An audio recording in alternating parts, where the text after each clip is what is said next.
Hey, Yeah, hey, you got the flannel. Only finishers and the race director, co-director get the flannel. right.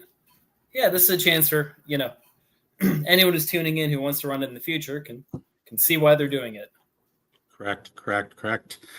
So, we're kind of having like a loose conversation today.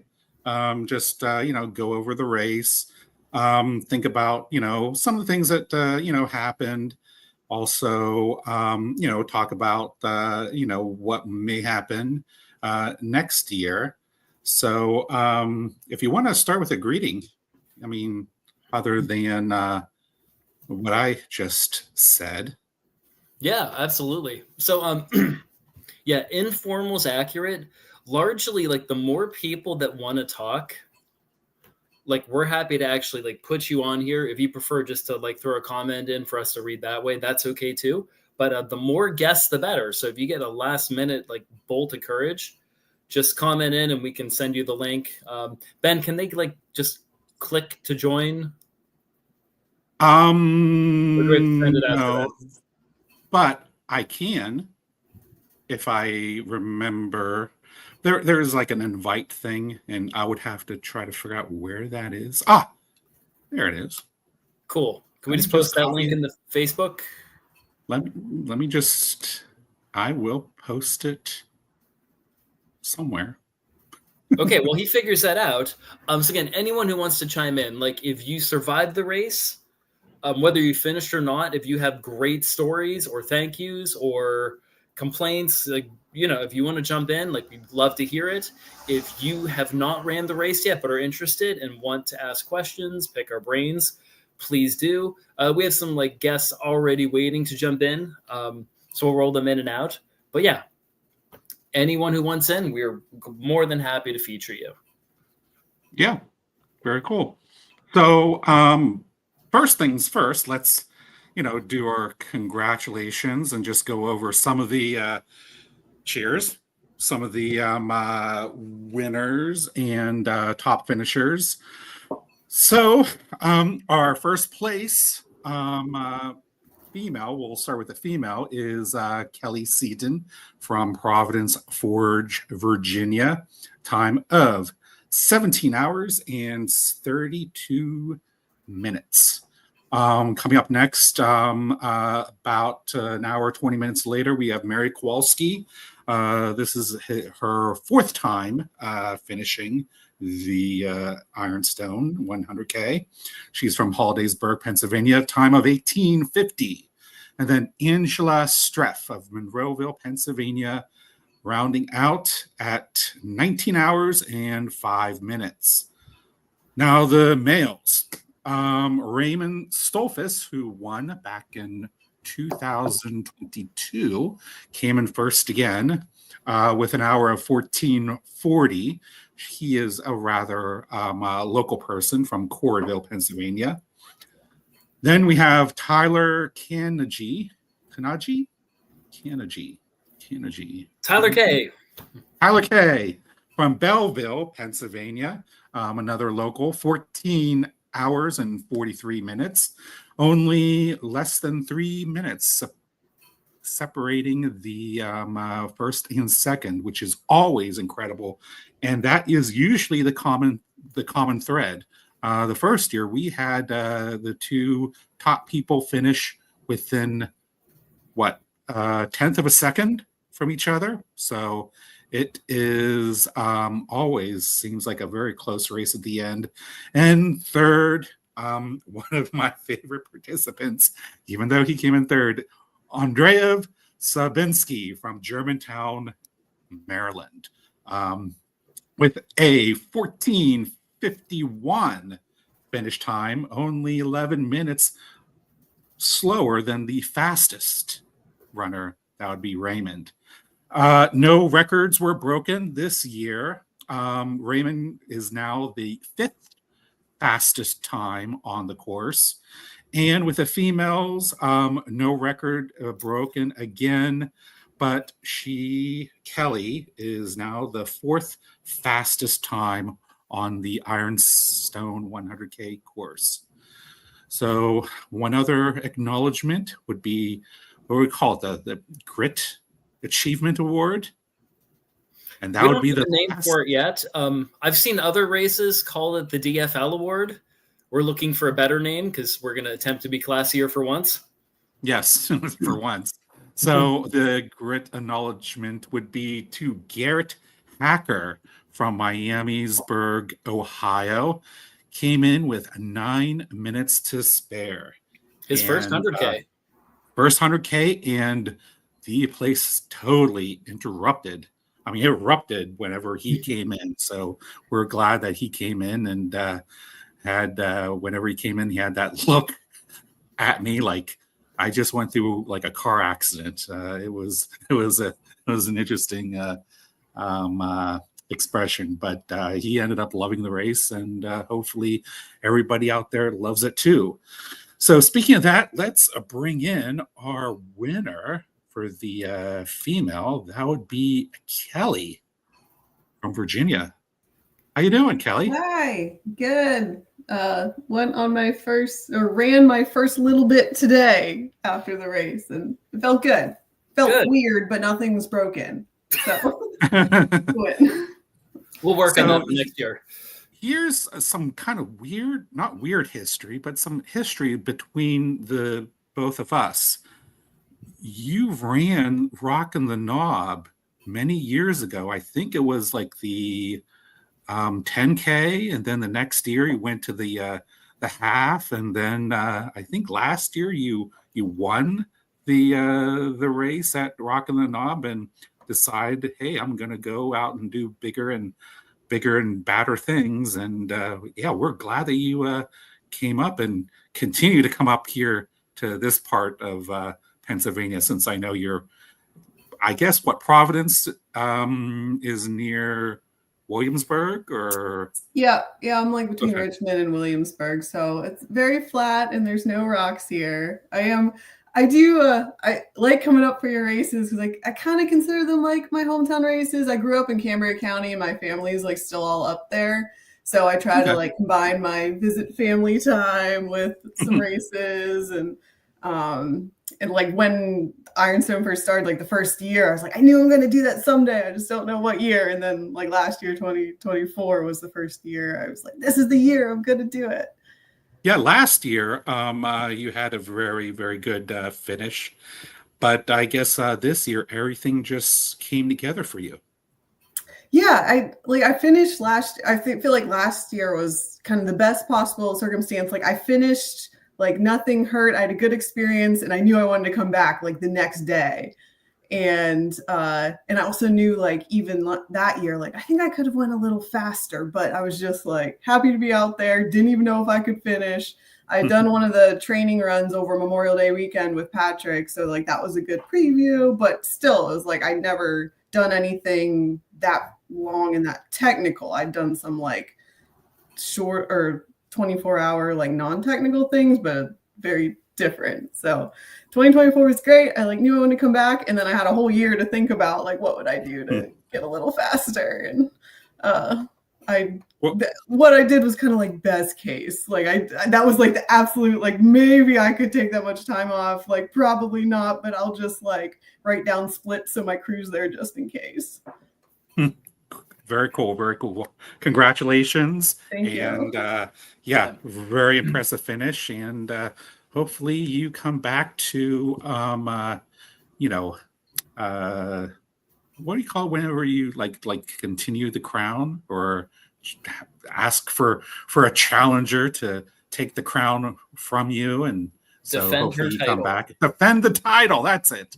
Sorry, my brain is totally fried after today, but yeah. So yeah, hopefully you'll be back next year or upcoming years, and hope to see you again soon.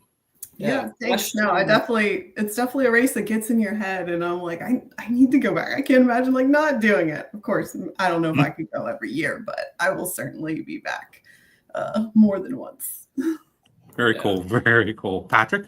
So you can answer this a lot of different ways. Like either is there anything you did so differently this year that made things so successful, or is there any big advice you would give to someone who hasn't run the race and is interested? Yeah, I think the biggest thing, well, I have two things. One is like, I'm sure plenty of people do this, but treat the first 20 miles as just a warm up. Like, my goal is just leave aid station 4 feeling like you didn't do anything. So whatever that means, whatever you have to do the first 20 miles to feel like, you're just starting. So for me, I did like a ton of ice. Like, I'd have them pour like ice down my shirt and in my hat the whole time. So I was like, stayed plenty cool and made sure like the effort level was that it was just a warm up.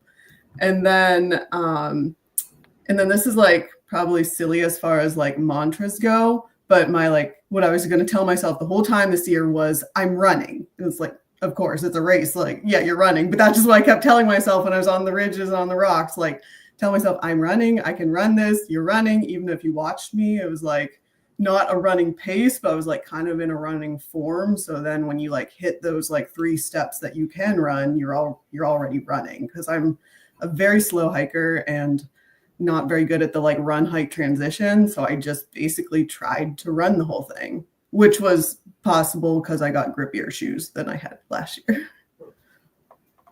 Very cool. Nice.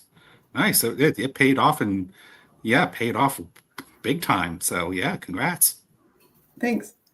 So do we want to bring in some of the other people that we have like backstage? Yeah, let's. We've got Ted. Ted is probably the president of the Ironstone fan club. He's been paying his dues the last couple of years, and we also have someone new to the family, Misty, who not only came up herself on a training run, but was on a training run with you, Patrick, and also did some trail work for us. So yeah, hi Misty. Hi Ed. Hi. Hey guys. Good to see you. Congrats to you both. Thanks. Thank you. So yeah, your thoughts. Let's start with Ted. Yeah, Kelly had some good words there. Got my brain thinking a little bit. Some good advice there about the first 20 miles and whatnot. And yeah, I mean, president of the fan club. There's something about this race, and kind of like Kelly. I remember seeing this race when I was searching through Ultra Sign Up, probably 2022, and saying to myself, there's something about that race. I'm not from Pennsylvania. I'm from upstate New York, but something, I don't know, Ben, in your wordy course description, that just caught my attention, and I knew that I wanted to run this race. Ended up running it last year, and then obviously again this year. Just a fantastic setup, fantastic everything about this race I just like. If you were to ask me like the minute after I finished last year if I'd ever come back and run this race again, I would have told you no way, this is a one and done. But it's sort of that, Kelly kind of touched on it, it just sort of grows on you and I don't know, festers in the back of your mind. And I was like, what, I could do some things different last year. And was it really that bad? I don't know if it was it really that bad? And so I had to come back this year and try it again. And went a little bit faster this year. And, I think I shaved like almost an hour off my time, dropped back a few places. So kudos to the runners and the talent that was there this year. I think I took 9th this year and 5th last year.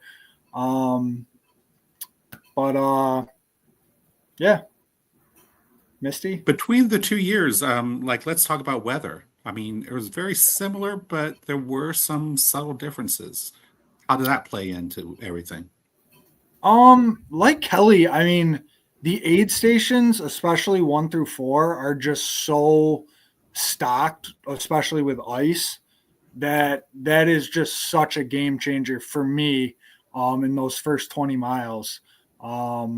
Weather, like you said, Ben, extremely similar, I thought. Put enough ice in your hat and enough ice on your back and a bandana, and it's just a game changer. I couldn't, I don't know how I do it without it, to be honest with you. So that's a huge factor for me.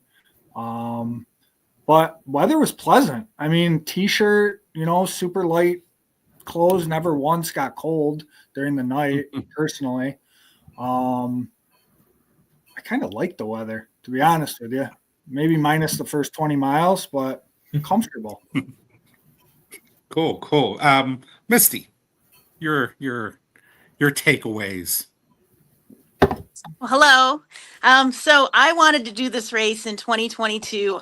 2021, I had done the Triple Crown and I attempted the Blacklist and I didn't make it. So I thought, what could I do that would be really great for 2022? And that's when I saw Ironstone and I was like, oh yes, this is going to be the race. I ended up going through a lot of health issues, so I had to cancel that year, and even 23 I wasn't ready. 24 I started to feel a little bit better, and by the beginning of the year, I had the conversation with my coach Sayard, and she's like, it's time to try. We call it Iron Claw. I don't know why, we just always called it Iron Claw because it was funny, even though it's Ironstone.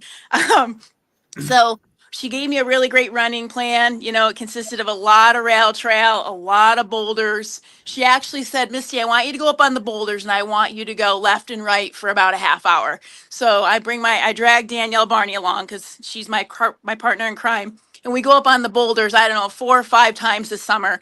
And we look left and right and we're like, there's no way. There's no way. Well, when race day, I climbed my first set of boulders and I was like, oh man, I wish I trained on the boulders a little bit harder. But yeah, it was great. It was everything I expected it to be. There was a section after the 5th aid station where I grouped up with about 5 gentlemen and we all had our headlamps on. Or our lights on, and we're running, and I don't know, my automatic response to a rattlesnake is to scream, and I kind of developed a fan club after about 5 or 6 snakes because I was really good at letting everybody know about them. So that was probably one of the big takeaways was those dang snakes were just out there. My gosh. But overall, I mean, like he said, icing up in the beginning was definitely a smart idea. I don't think I would have been able to get through that part unless I had a crew there to help me ice up, and all the volunteers, they were wonderful. There was so much ice. And then switching gears to climbing, I think if I were to do it again, I would really try to figure out what it is when it comes to the heat and what you need to eat. I ran into Patrick at that was it aid station 7. 7. And he got me some really cold applesauce, and that pulled me through because leaving Indian Steps, I ended up getting really, really sick. And I just remember sitting at Joe Hayes thinking, I know what I'm in for. I trained here and this is going to be awful. And it's funny because I think his name was Doug on our training run. Is that his name, Patrick? Yes. Yeah. So I ran into Doug early in the race. He had gotten behind on his nutrition and he was sitting off to the side of the switchback and he was eating one gummy at a time, just staring out. And I go, are you okay? And he goes, oh, I got behind on my nutrition. I don't know what I'm going to do. Well, sure enough, Doug comes running up past me after Joe Hayes flying. He's like, oh, I feel so good now. This part's easy. And I just remember thinking, where's the easy? Where is the easy? And, as she was saying about trying to run, I think if I were to redo it, I think that's exactly what I would do is I would try to run those steps a little bit more instead of that power hike. I think that's probably what was probably going to be the key there. But for me, it was just trying to move forward and keep things down because of the heat. But my goodness, what a day. If I can add to the applesauce story, there was an act of desperation as I was helping crew. Like, oh my God, she says she can't eat. So I just, on a whim, just grabbed a handful of squeezy applesauces, threw them in the cooler so they would be near frozen. And that was enough to convince her to eat more. Oh, yeah. Definitely. Yeah. That saved me. So thank you very much for that. Those 50 calories, I'm telling you. Well, we have a Excellent bad game day history. decision. Misty and I have a bad history of seeing each other at World's End, usually just after cutoff. So I'm extra proud. No, not World's End. Black Forest. Oh, yeah, Black Forest. Sorry. Yes. I volunteered too many races. Yeah, Black Forest. Yep, someday. That's on my list. It is. But I'm telling you, finishing Ironstone is a very, very rewarding feeling. So I'm just excited. I mean, it's everything it's been built up to be in Brandon. It's quite the challenge for sure. Cool. Great to hear that. Um, any other questions for either Ted or Misty or Kelly before we have to go through this long list of things that we have to talk about? Yeah, just on my end, if you guys have any last bits of training or mid-race advice you want to give, you're welcome to. If you already said your piece, no worries.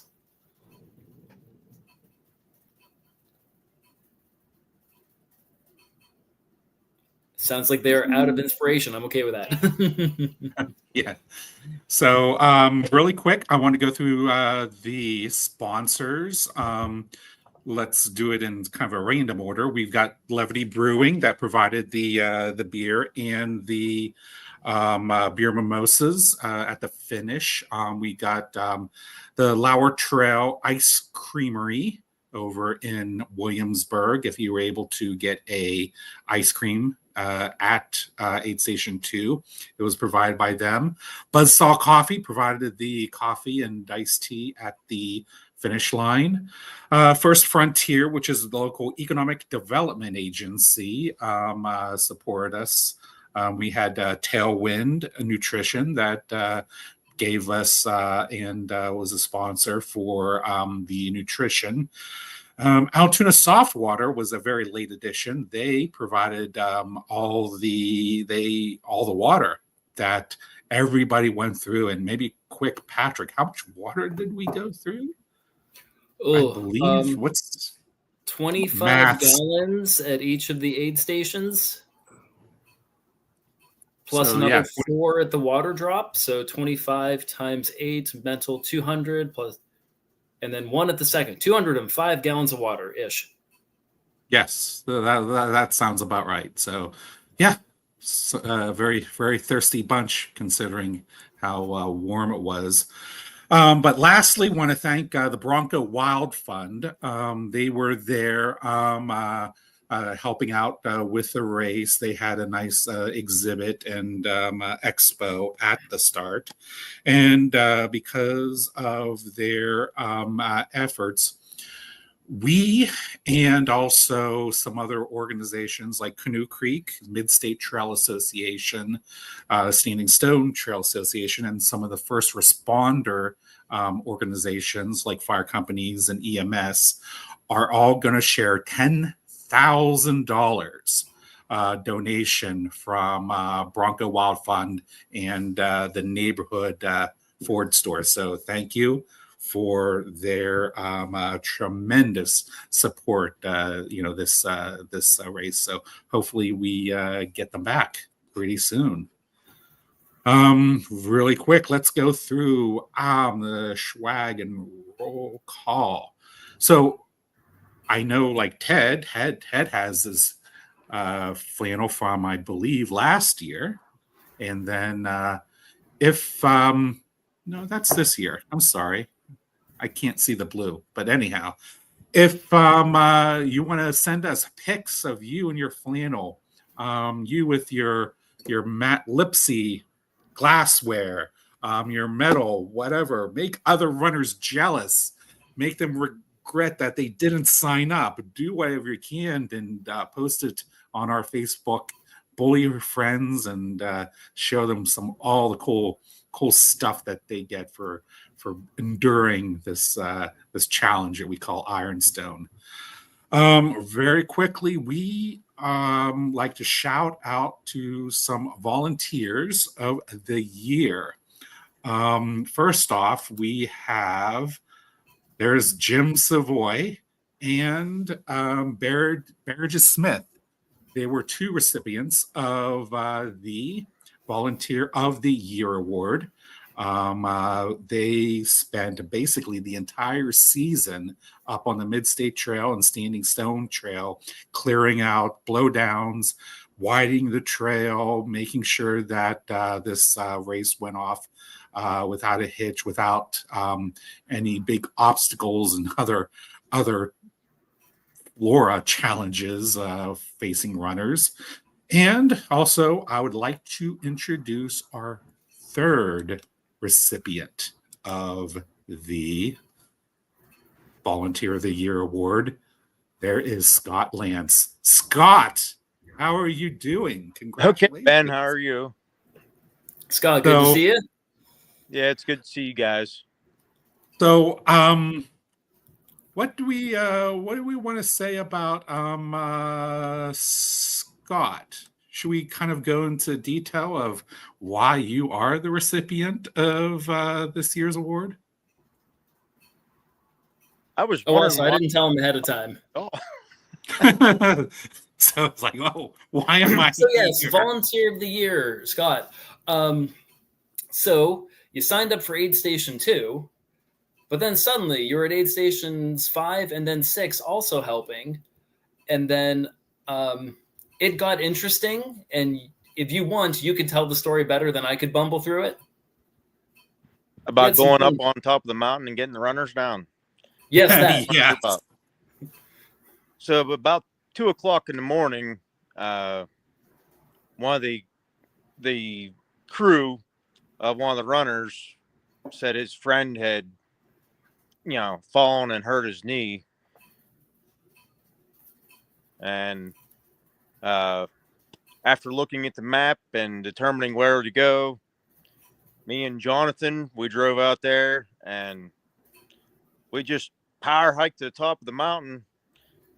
He about ran me into the dirt, honestly. He said, "I can slow down, but that's my friend up there." And we power hiked to the top, and we weren't even there yet whenever we started seeing lights. Apparently the other 3 runners that were behind his friend all congregated together. They were all 4 together up there. And we got up to the mid-state trail, and it was only maybe 100 yards or so. And we found them all and brought them all back down the connecting trail and then back to Aid Station 6. So by the time we got back, it was about 4 in the morning. So, yeah, that's definitely, you went way above and beyond, than any other volunteer this year for, helping out your fellow runner. And, you were going up there just to like park at the bottom of that connector trail. And then you found yourself going up to the top and then, taking several other runners down with you. So I know I spoke with the runners that you did bring down. They were so appreciative, and they wanted to extend their tremendous thank yous for, helping them out in a rough bind. And well, because of that, whenever I get the award, I'll be kind of knocking on your door like Ed McMahon and saying, "Here you go, congratulations on your award." So thank you very much, and everyone really appreciates the work that you went through this year. So I can't thank you enough. Honestly, it was my pleasure. I had a good time. I really did. And I was getting kind of antsy watching all these runners come down off the mountain anyway. So I was happy to go. Not the situation, but just to be able to move. So, yeah. And I mean, you started running maybe just several years ago. And yeah, you've achieved some cool things like Rabbit Raccoon, 100K, and then the bigger race. Nope. You're wrong, Ben.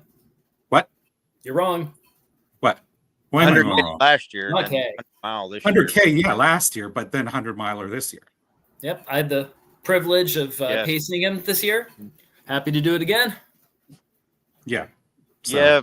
Yeah. I don't know, Patrick. I'm going to be going back to the Rabbit Raccoon, but I'm going to be the one pacing this time for Jordan Moore. Excellent. So, we'll see how it all works out. I'm anxious to go. So Cool. Hey, we have another person that joined us late, and let's add him in. It's Doug, who sometimes enjoys trail running, sometimes he doesn't. Let's ask him when he does, and if it coincides with Ironstone. So, hello, Doug. Hey, how we Oh, doing, everyone? Good to see you. Hopefully you can all hear me on my 8-year-old iPhone.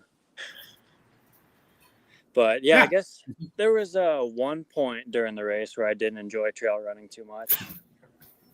But essentially it was more or less everything I could have dreamed of from a first 100K. You had incredible volunteers and aid stations. You had great scenery. There were some snakes. But then I got to lay in the bushes for probably 45 minutes. Oh, yeah, and I think I see Misty on the call. I remember you cruising by me when I was trying to eat all the food remaining in my vest. But pretty much I learned out the hard way that I completely botched my nutrition in the flats. So, yeah, was feeling pretty good. Turns out someone posted pictures later. I wasn't looking that great. And then up the climb, had the classic, oh, I think I'm going to pass out, fall over. So, you know, just decided to hang out in the bushes for about 45 minutes. Ate some food. Thought, oh, there's about 40 miles to go, so we better get to it. Wouldn't have had it any other way. Wow, that's all new to me. Wow. Well, anyhow, yeah. Patrick, any other questions for Doug? Yeah. So I'm not saying correlation is causation, but Doug had his first 100K and Misty finished, and they both came out for trail work this year. Mm-hmm. So if you're on the fence about whether you're going to finish, you should probably just join our trail work days. Yeah, I mean, who knows? There could be some karma in effect happening here. So, yeah, thank you for both Misty and Doug for helping us out. Yeah, it's not an easy task to clear 63 miles of trail. So, yeah, any help from anybody is appreciative. The Mid-State Trail and Standing Stone Trail both have some really great volunteers, and each of them kind of adopt a section of trail. And I know that during the race, there were several people that said, "Hey, I'd like to, adopt a section." So yeah, that's a win for us. That's a win for the Mid-State Trail Association and Standing Stone. So yeah, everyone is thankful for that.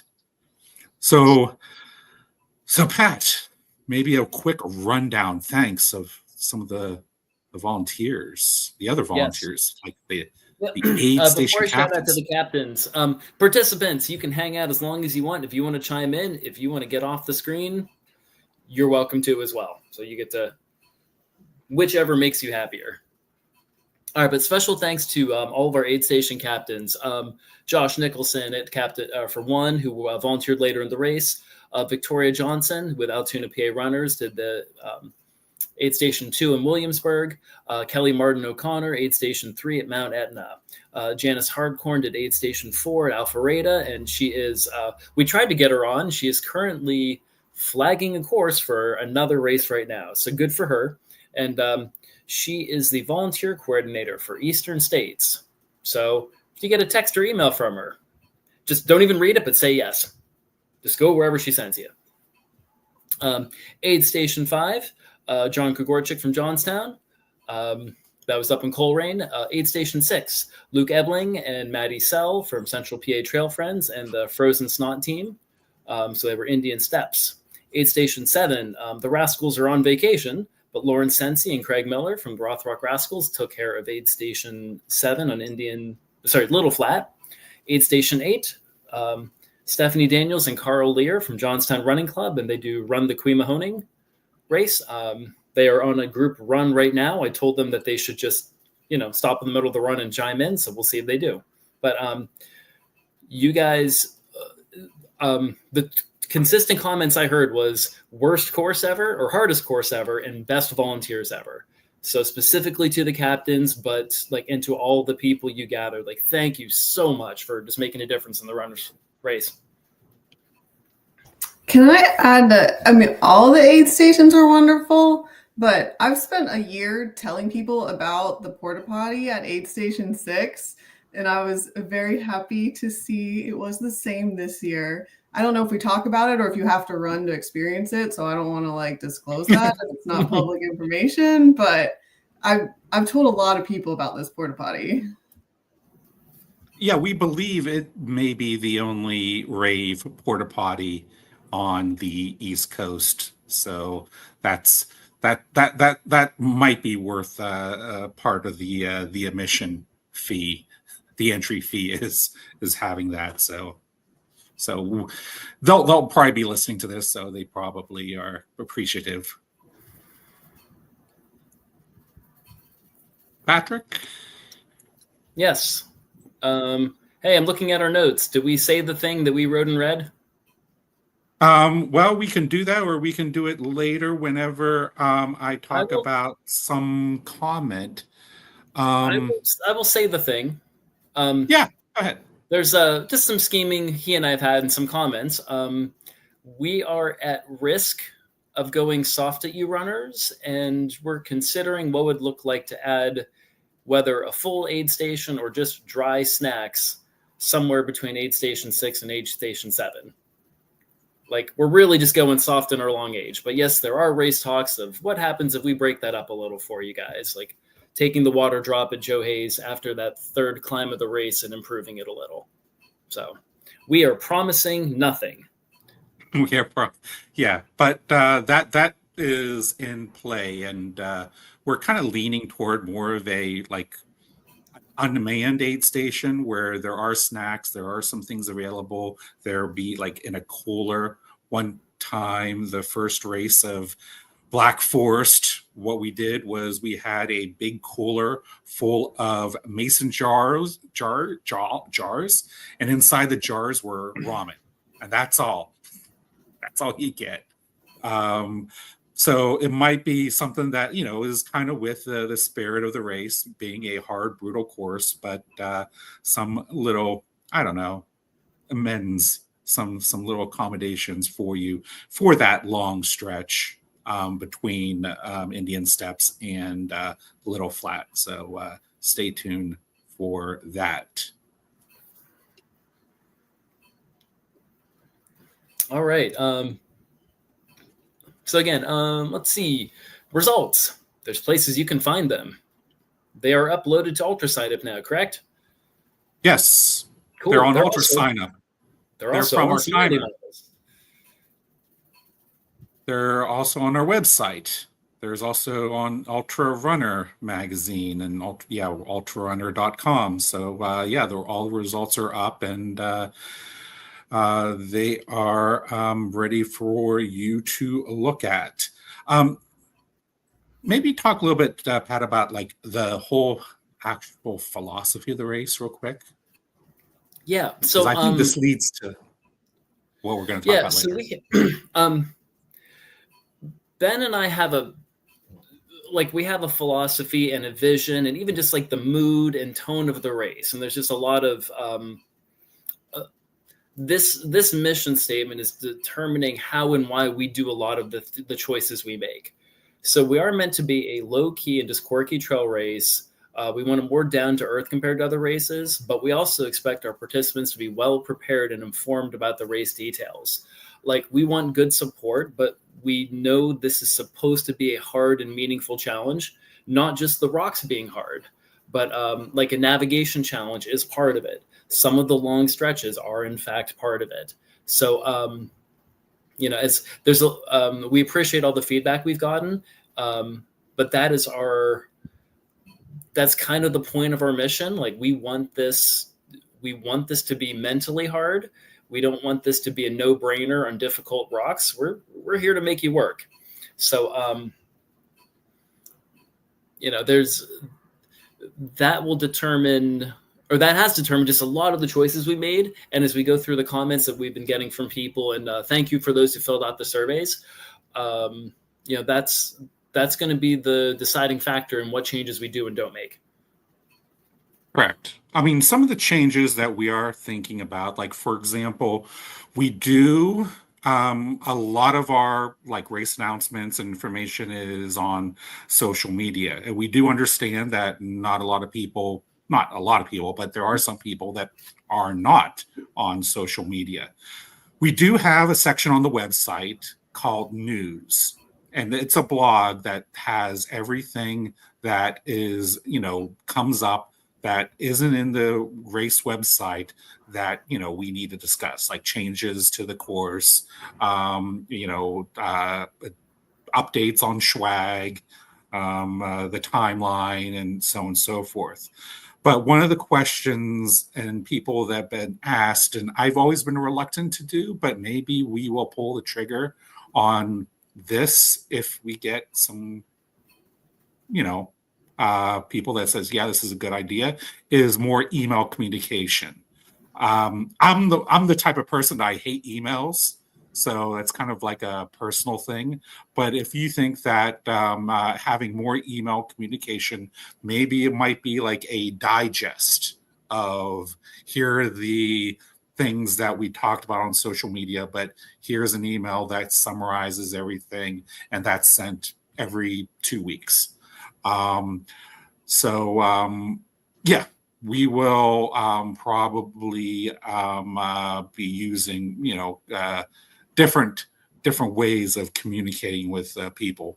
Now, it is a challenge for us. I mean, unlike, for example, Eastern states where we have like a race staff of, 36 people and over 300 volunteers, Ironstone has a staff of 2 and, like 50 volunteers. So, we try to, do our best and, communicating with people, getting the trail cleared, and providing the race, a great race experience. But, there is just a limit of how many hours we have in the day to, pull this off. So that's kind of the reason why we want to keep it low key, just because we want to, hopefully, keep it manageable where, there isn't a race where there's, like 500 people running, this event. It's always going to be a smaller kind of a race that's catered to a more graduate level runner. So, yeah. On the email note, 2 things that I intend to send out. There's some time sensitive things like I want more training runs to happen earlier in the year.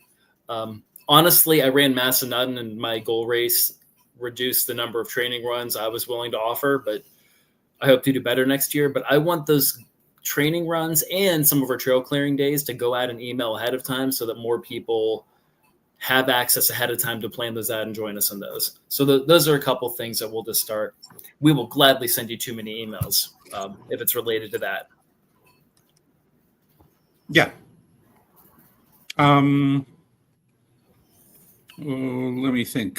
Swag. What we did something a little different this year. We had the swag distributed at the end of the race. And going through the survey, there weren't any comments about it. But, if you can give us feedback on what your thoughts of that may be. The challenge that we have is it's hard for us to, distribute swag first at Greenwood Furnace and then, do it at Canoe Creek. And a lot of stuff like, for example, with the glass, it's kind of difficult for, to ask you to say, hey, here's your glass, put it in your backpack and hopefully you don't fall on it. So, we're trying to, make that a little bit, that was the reason why we decided to have the swag at the end. But if there's any comments and feedbacks about that, yeah, let us know. Mm-hmm. Sweet.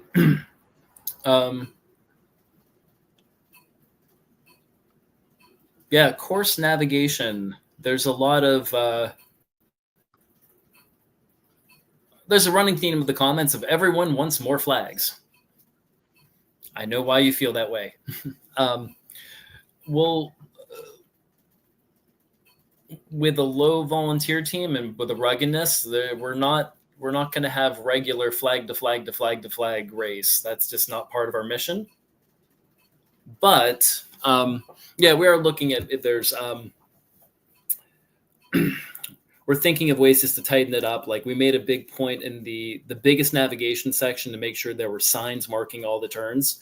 So when there wasn't a turn, the usual mentality is, oh, we're just going to go straight.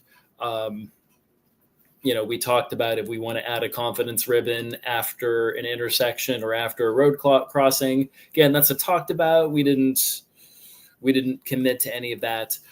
With a small volunteer force, that's a lot of miles without a lot of muscle.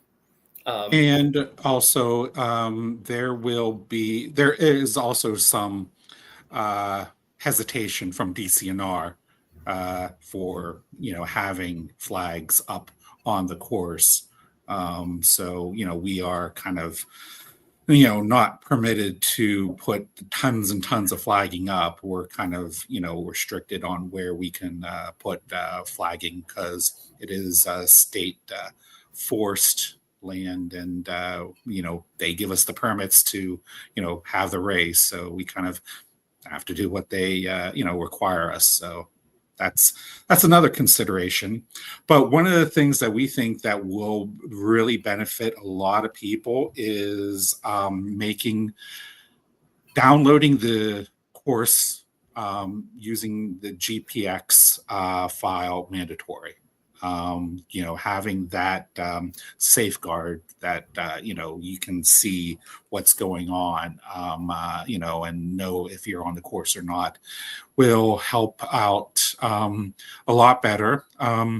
We're also going to work with the Mid-State Trail Association to, they're responsible for painting the blazes on the trail and making sure that way ahead of time that the blazes are up on the course. Again, each section has a kind of a volunteer team, so making sure that everyone in that volunteer team knows about the race and can set up the the blazes ahead of time. We won't be able to put bells or any rings on the rattlesnakes themselves. That might be a little bit too difficult. We were talking about having Patrick with a one of those kitty litter, was it kitty carrier, and pick up all the snakes along the way, but he really didn't like that idea. So leave no trace. Don't disturb animals. Ethics. Yes. Mm-hmm. Ethics.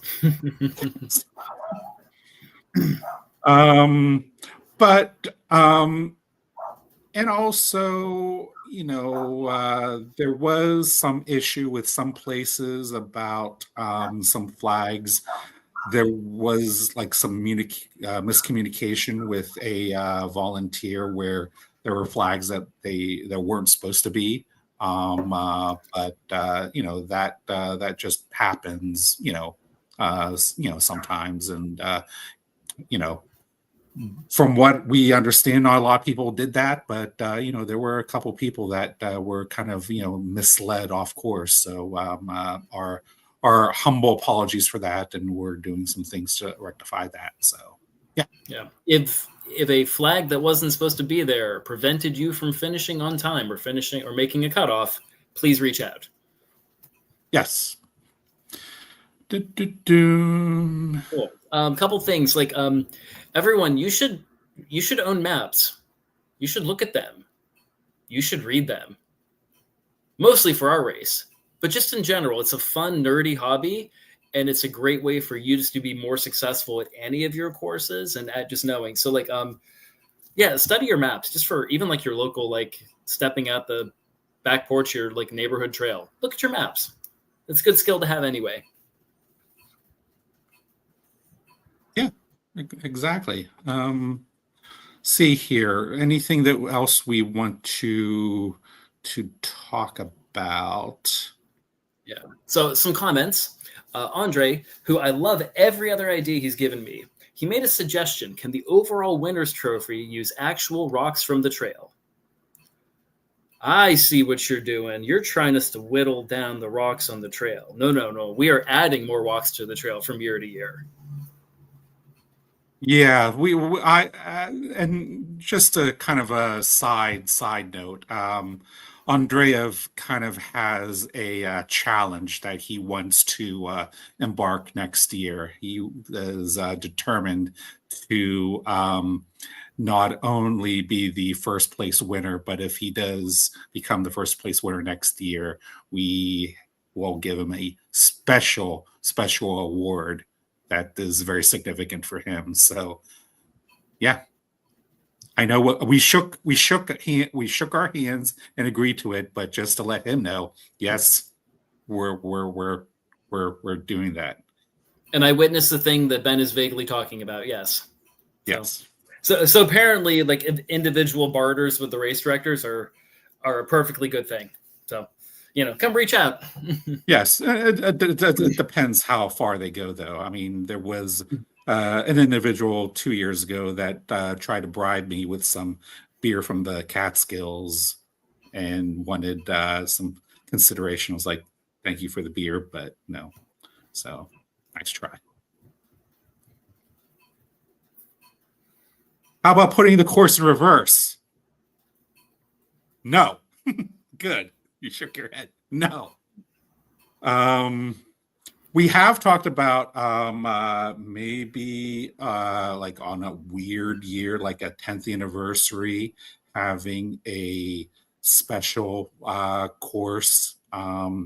There are, and it will surprise a lot of you, there are ways that we can actually make this course harder. And we're not going to do that, but who knows, maybe on a special anniversary year we'll have maybe a second event that was coinciding and really make it a real ball buster. So to be determined. Yeah. Other comments? George, working abroad in Iraq. We see your question. Ben and I will figure that out off screen. Yeah. We and right now it depends on we have like a number of years. A lot of that was determined because of COVID year. We couldn't really, because there was really no races going on, during those years. So, we may lengthen the time, since you're a qualifier, or just give you a special consideration.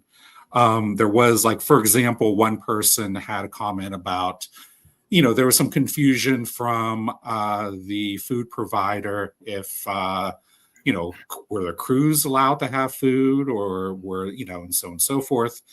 And with some of those things, hey, we're right there. If there's some kind of confusion between an aid station captain or a vendor or anything like that, just walk up to us and tell us what's going on, and we will try to remedy it. I'm having a problem with words today. Sorry. All right, kind of rolling through some other comments we got. So someone said they for the first time we gave the defending champions a hammer to carry. We offered it. It was not accepted by all returning champions, and that's okay.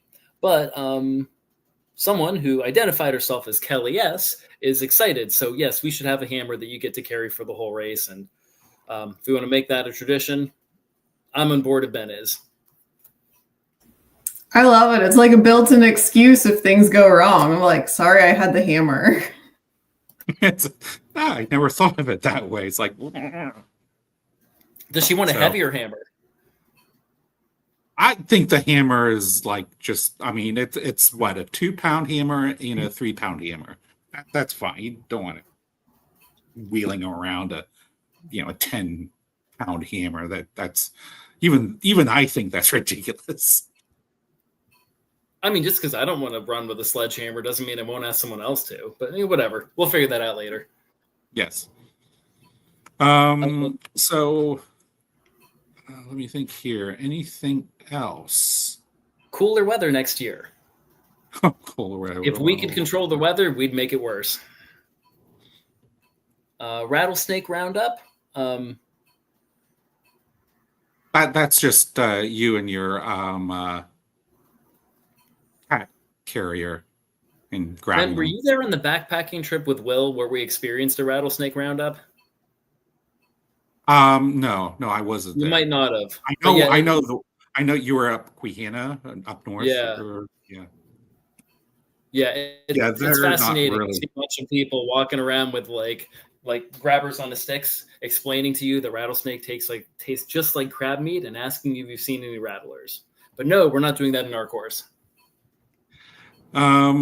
So anyhow, what else? I think the comments have been all interesting feedback and stuff like that, but everyone's been like, I mean, 9s and 10s and, very high. So thank you so much. But, we do like honest opinions because we want this race to be, better, bigger, and better than ever. So, anything you want to contribute, anything you want to say, please let us know.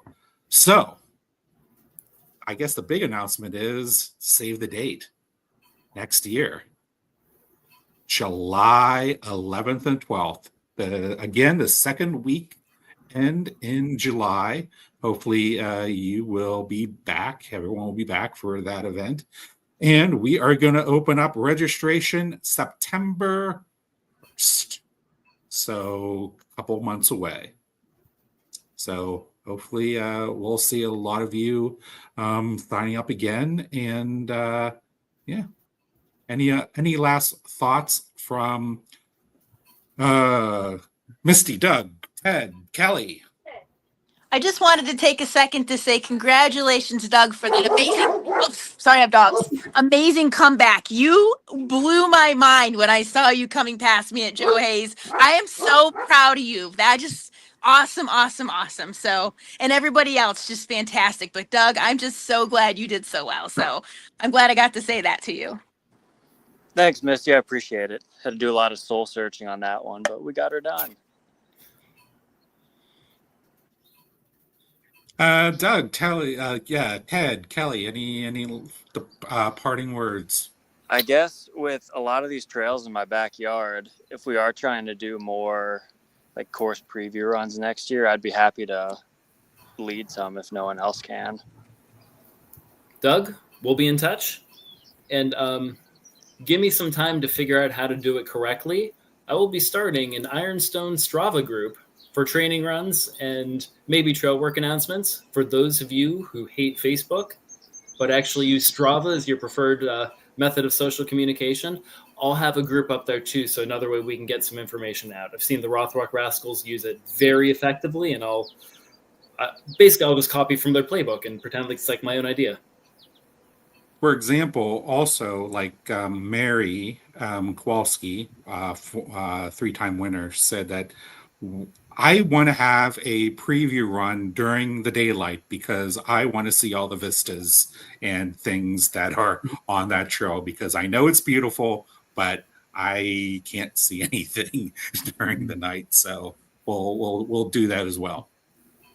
Yeah. On that, whatever the community needs more, like feel free to stalk me on Facebook or post on the page or whatever. If you would rather see the night sections at night, so you're used to nighttime snakes and eyes in the dark and all that, if that's more beneficial, awesome, and they're fun.